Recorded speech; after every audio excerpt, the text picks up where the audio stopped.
네, 위클리 브리핑 투자 전략 시작합니다. 오늘 함께하는 두 분 이성훈 연구원, 심수빈 연구원 나오셨습니다. 안녕하십니까? 안녕하십니까? 네, 반갑습니다.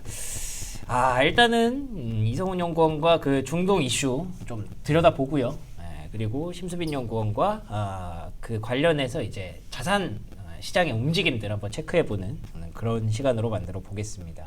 일단 지금 뭐 사실상 전쟁이라고 불러도 되는 거죠? 네, 그렇게 네. 불러도 될 것 같습니다. 네, 그렇죠. 예. 서로 이제 타격을 하고 있는 상황이니까. 네. 지금 주말 사이에 상황이 어디까지 진전이 됐는지 좀 궁금해요.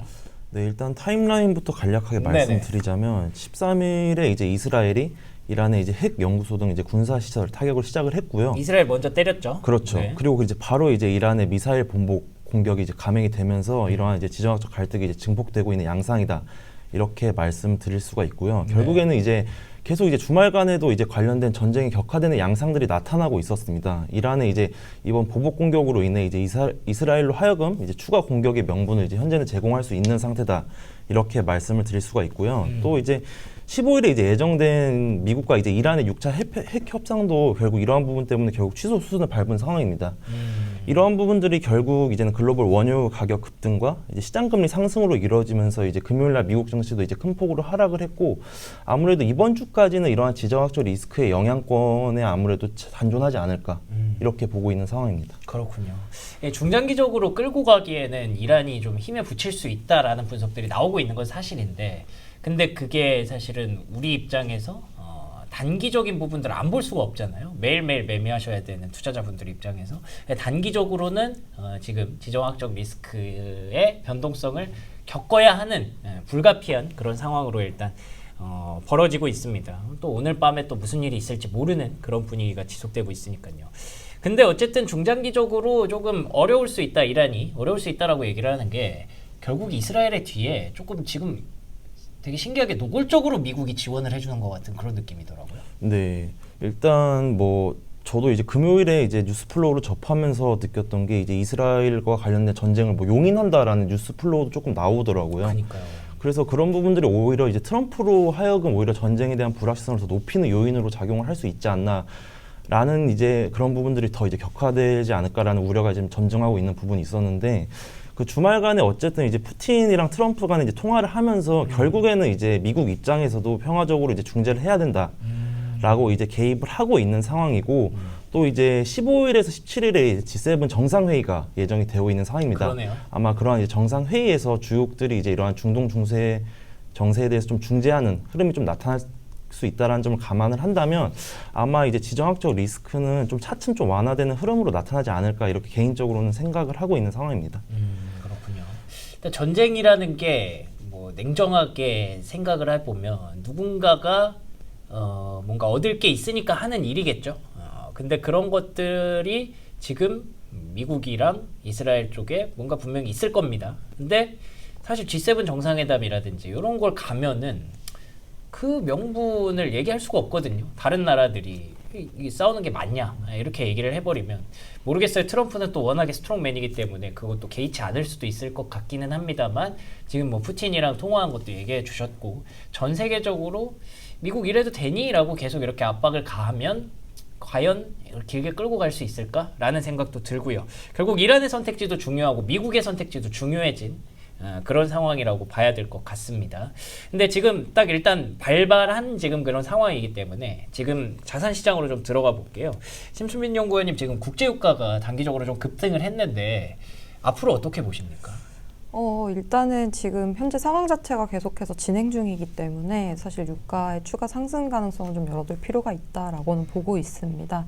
왜냐하면은 이제 24년에 4월에도 사실 이란이랑 이스라엘이랑 한번 충돌을 한 적이 있었고, 당시에는 이제 이스라엘이 이제 이란 그 시리안 영사를 이제 폭격을 하면서 사실 충돌이 발생을 했었는데, 이후에 이란이 이제 이거에 대해서 보복 공격을 단행을 하고 이스라엘도 이란의 보복 공격에 대해서 재보복을 좀 단행을 하면서 지정학적 리스크가 좀 부각됐던 시기가 있기는 했습니다. 다만 지금과 가장 큰 차이라고 하면 그때는 그냥 한 번 정도 주고받는 걸로 마무리가 됐는데 지금은 어떻게 보면 금토일 3일 내내 지금 계속해서 서로 공격을 하고 있고, 특히나 그 범위 자체도 계속해서 넓어지고 있는 상황입니다. 그래서 보면 이제 이스라엘이 이제 이란의 핵심 에너지 시설로 이제 공습을 좀 확대를 했다라는 소식들도 나오고 있고, 이제 이스라엘이랑 뭐 이란, 테헤란 국방부나 뭐 핵 관련 시설 뭐 이런 데도 사실 공격을 하고 있고, 이란도 계속해서 뭐 이스라엘의 이제 뭐 텔아비브 지역에 이제 계속해서 공격을 하고 있기 때문에 민간인 사상자가 좀 발생을 하고 있다라는 소식이 나오고 있거든요. 그래서 이거와 관련해서 이제 네타냐후 총리 같은 경우도 상당히 강경한 태도를 좀 보이고 있기 때문에 사실 현재 진행 중인 상황이라면은 결국에 유가의 추가 상승은 좀 불가피하다라고 저는 생각을 하고 있습니다. 특히나 좀 지정학적 리스크가 어떻게 튈지 모른다라는 부분들을 감안을 해보면 결과적으로 유가가 좀 일시적으로 WTI 기준으로 해서 80달러가 상회를 할 수도 있을 것 같아요. 근데 다만 이제 저의 개인적인 생각으로는 사실 아까 말씀해 주셨다시피 사실 이란도 이 전쟁을 장기간 끌고 가기에는 좀 부담스러운 게 분명히 있거든요. 그래서 이런 부분들을 감안을 해보면은 지금 이란이 과연 쓸 수 있는 카드가 뭐가 있을까라는 부분을 좀 고민을 해볼 필요가 있다라고 생각을 하고 있고, 시장에서 제일 많이 언급되는 이벤트로는 이제 호르무즈 해협 봉쇄라는 부분들을 얘기를 하고 있는 상황입니다. 그렇죠. 일단 지금 이게 작년 이맘때 벌어졌던 일이랑은 상황이 확실히 다른 건 알겠네요. 그때 정도로 끝나면은 뭐 유가를 시장에서는 한 70달러 선에서 마무리가 될 것이다라고 봤던 것 같은데, 이게 주말 사이에 계속 서로 이렇게 쏘고쏘고를 했군요. 그렇게 되면 민간인 사상자까지 발생했으면 아까 저희가 오프닝에서 말했던 것처럼 이건 뭐 이제 전쟁이라고 봐야 될 것 같고요. 이런 전쟁이 조금 더 지속될 가능성이 있다면 80달러 위까지도, 지금 한 70달러 중반이거든요. 80달러 위까지도 개장했을 때 다시 열릴 수 있을 가능성을 얘기를 해주셨습니다. 그런데다가 만약에 최악의 시나리오로 진짜 호르무즈 해협이 닫히면 100달러를 넘어갈 수도 있다는 전망들이 나오더라고요. 이 시나리오까지 보고 계신가요, 혹시? 일단은 뭐 뉴스 플로우 자체에서는 사실 이란이 호르무즈 해협 봉쇄를 고민을 하고 있다라는 얘기가 나오기는 했는데요. 그래요?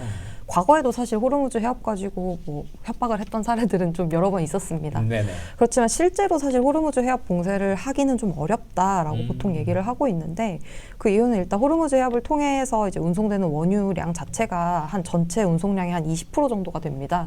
만약에 정말 호르무즈 해협을 봉쇄를 해서 운송 차질이 발생을 한다라고 하면 지금 전체 20%의 생산 차질, 그러니까 그 운송 차질이 발생을 하는 거기 때문에 유가 급등이 나오는 건 사실 불가피하다라고 그쵸. 보고는 있지만, 과거에 과연 그럼 이란이 호르무즈 해협을 봉쇄를 한 적이 있는가라는 부분들을 생각을 해보면 한 번도 없습니다.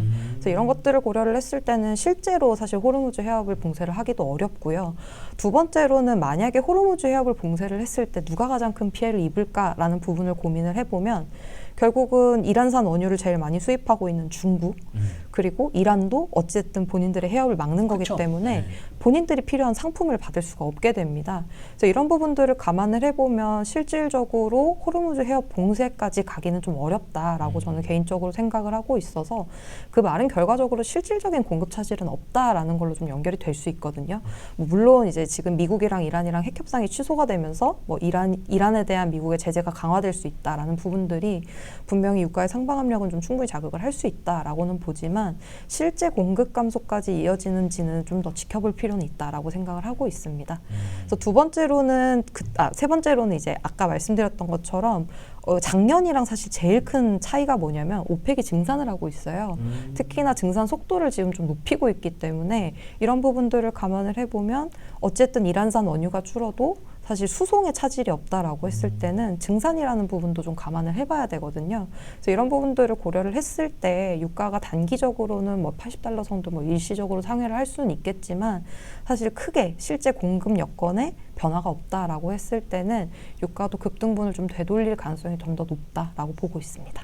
알겠습니다. 진짜 만약에 거기를 막으면 증산하고 있는 것도 사실 소용이 없어질 수도 있겠죠. 그럼 막 우회해야 되고 막 그래야 될 수도 있으니까. 근데 지금까지 역사적으로 한 번도 막지 않았다는 거.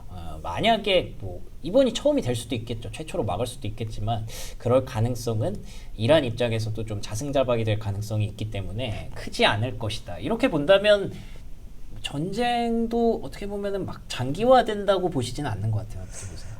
오히려 전쟁은 좀 장기화될 수 있다고 보고 있어요. 왜냐하면은 이게 차라리 뭐 맞고 정말 극단으로 치닫는 경우에는 빠르게 끝날 수가 있겠지만, 어떻게 보면 러시아랑 우크라이나도 뭔가 극단으로 갈 것 같지만 사실 극단으로 가진 않았거든요. 그쵸. 그러면서 오히려 장기화됐었고, 사실 이스라엘이랑 하마스 전쟁도 사실 비슷했다라고 저는 생각을 하고 있어서 결국에는 개입을 하고 중간에서 중재를 할 가능성을 사실 트럼프 대통령이 지금 시사를 했어요. 그래서 만약에 미국이 개입을 해서 이걸 좀 중간에서 조정을 한다라고 했을 때는 이런 식으로의 군사적 충돌이 좀 반복될 가능성은 좀 남아 있다라고 생각을 하고 있어서 장기적으로 갈 가능성은 좀 열어둘 필요는 있겠지만 오히려 장기전으로 갈 경우에는 실제 수급 여건의 차질은 좀 없을 수 있다. 그러네요. 그래서 유가에 대한 영향력도 처음에는 민감하게 반응을 하겠지만 점차 이게 상수화돼가는 과정에서 유가 민감도도 좀 떨어질 수 있다라고 보고 있습니다. 그렇군요.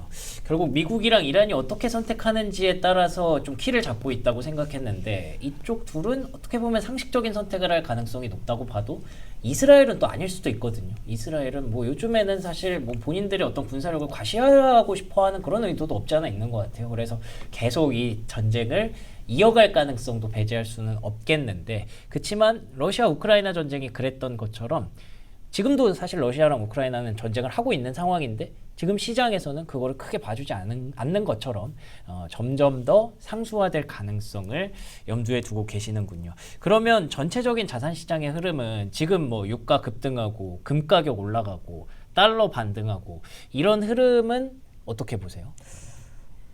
일반적으로 사실 지정학적 리스크가 부각될 때 가장 큰 비슷한 흐름이라고 좀 생각을 하고 있습니다. 예.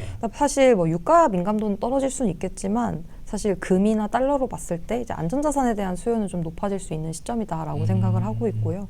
특히나 지난주에 미국의 이제 5월 소비자 물가가 시장 예상보다 좀 낮게 발표가 되면서 미 연준 이제 금리 인하 관련해서는 좀 노이즈가 좀 줄어든 상황입니다. 예. 물론 이번 주 FOMC가 지나고 뭐 점도표가 나오고 하면 어떻게 될지 모르겠지만 이런 부분들이 다 복합적으로 반영이 되면서 이제 금가격도 급등을 좀 같이 했다라고 생각을 하고 있는데 결과적으로 계속해서 이런 식으로 뭔가 국지적으로나 뭐 지역별로 이제 뭔가 충돌이 빈번해진다라고 하면 결국 계속해서 금 실물에 대한 투자는 좀 이어질 수밖에 없다라고 생각을 하고 있어요. 그래서 이런 부분들을 감안을 해보면은 이제 안전자산 차원에서 금에 대한 수요는 계속해서 늘어날 수 있다. 물론 단기적으로 급등한 부분은 되돌릴 수 있겠지만 뭐 주요 중앙은행들의 금 매입이라던가 금 매수 기조 이런 부분들은 계속해서 이어질 수 있기 때문에 이런 부분들이 연말까지 금 가격을 좀 견인할 수 있는 좀 요인이 되지 않을까라고 보고 있습니다. 아, 그렇군요. 금 현물에 대해서는 또 투자 관점이 또 다를 수가 있더라고요. 개별적으로 계속 다른 나라들의 어떤 수요라든지 이런 것도 고려를 하면 당분간 안전자산 선호 심리는 지속될 가능성이 있다라는 점 얘기해 주셨고요. 요걸 이제 그럼 국내 증시로 한번 가져와 보도록 하겠습니다. 사실 지난주 금요일 전까지만 해도 저 코스피를 뭐 어떤 게 막을까라는 생각을 했을 정도로 강력했거든요. 네, 맞습니다. 결국에는 이제 전쟁 이슈가 있었고 돌아서 생각해 보면 그치 코스피는 전쟁 이슈에 취약할 수밖에 없지라는 생각이 들던데 이제 랠리가 조금 중단될 가능성도 높아진 건가요? 어떻게 보십니까? 네, 뭐 일단 원래 이제 코스피가 최근 이제 4월 저점에서 거의 약 600포인트 정도 이제 가량 급등했었던 상태입니다. 네. 그러니까 단기적으로는 어느 정도 이제 쉬어갈 타이밍에 도래하긴 했었는데 갑자기 이제 예상치 못한 전쟁 리스크가 어느 정도 이제 조정의 명분으로 작용을 했다 이렇게 보고 있고요. 결론부터 이제 말씀을 드리자면 중동발 전쟁 이슈는 이제 코스피의 단기 조정 이슈에 그칠 것이다라고 전망을 하고 있습니다. 다행이네요. 사실 이제 과거 지정학적 리스크를 사례를 좀 살펴보면 최근에 뭐 이제 앞서 말씀해주셨던 러우 전쟁 사태를 제외하고서는 대부분 이제 전쟁 이슈는 이제 단기 기간 조정 형태로 전개가 되었었고요. 이게 사실상 길게 보면 사실 저가 매수의 기회로 항상 작용을 했었거든요.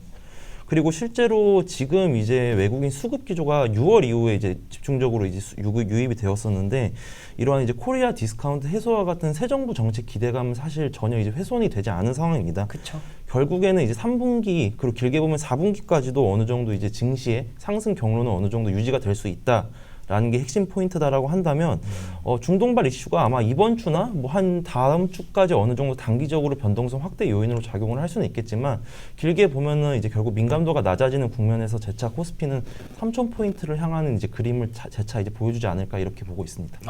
아니나 다를까 오늘 0.5% 가량 반등을 하고 있습니다. 2,907선까지 올라오고 있는 코스피 다시 3,000피로 올라갈 수 있을 것으로 일단 전망을 하고 계시고요.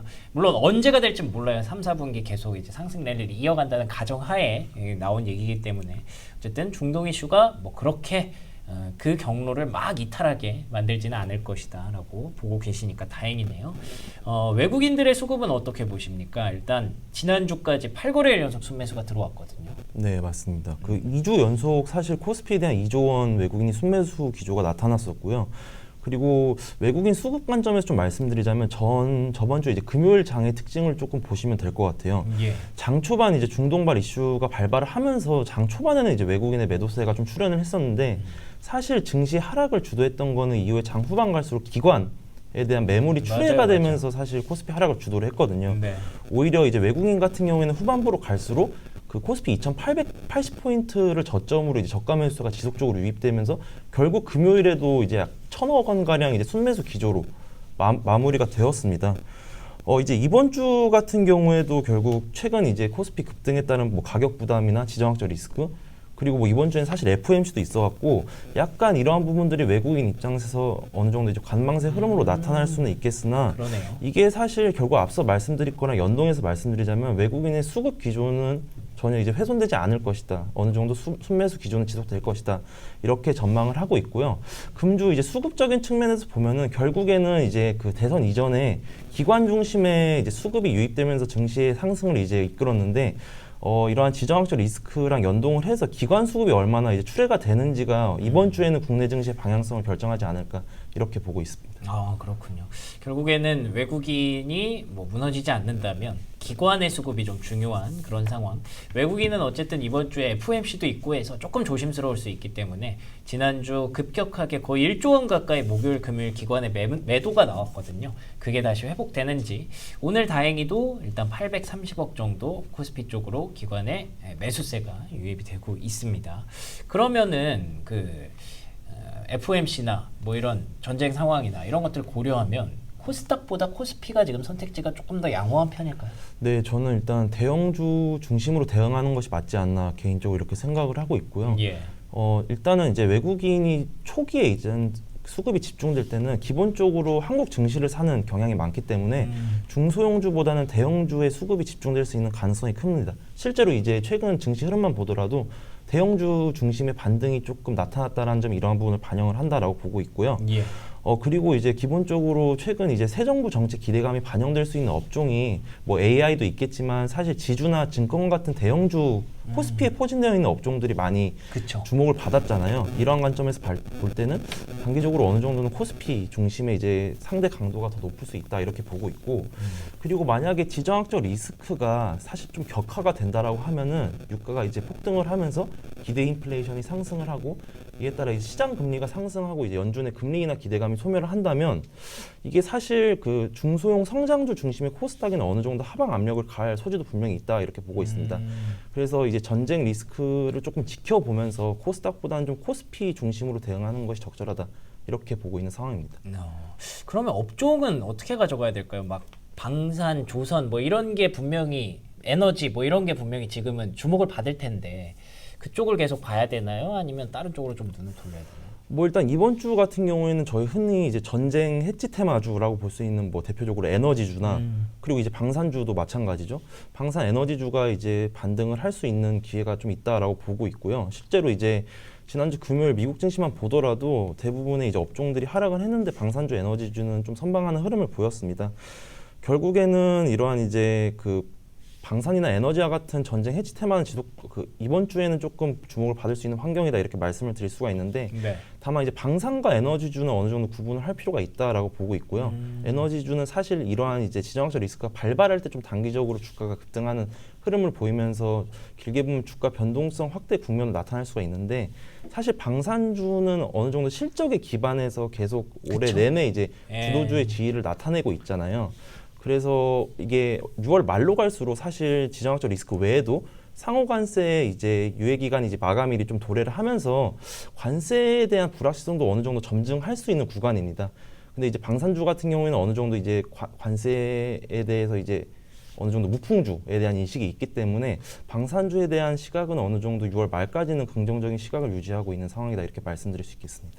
알겠습니다. 이쪽은 그래도 말씀하셨던 대로 전쟁과 관련된 종목들이고 이 외에 혹시 보고 계시는 업종은 없을까요? 뭐 여전히 이제 새 정부 정책 기대감은 이제 하반기 여전히 이제 주도주 관점에서 뭐 지주, 증권, 금융과 같은 업종은 계속 이제 수혜를 받을 수 있는 업종이다.